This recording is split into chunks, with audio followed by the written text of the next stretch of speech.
Karjat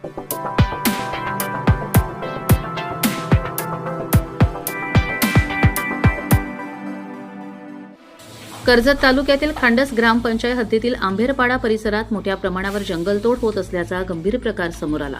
plotting आणि डेव्हलपमेंटच्या नावाखाली साग, खैर यांसारखी मौल्यवान झाडं तोडली जात असून संपूर्ण डोंगर भाग सपाट केला जात असल्याने पर्यावरण प्रेमींमध्ये संतापाची लाट उसळली।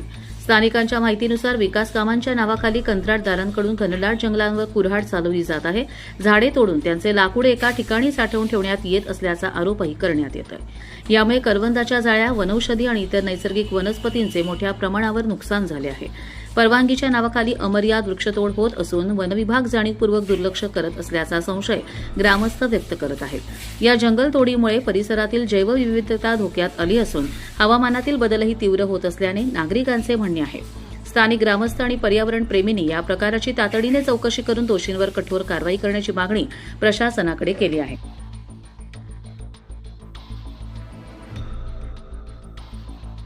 कर्जत लाईव्हसाठी महेश भगत, नेरळ।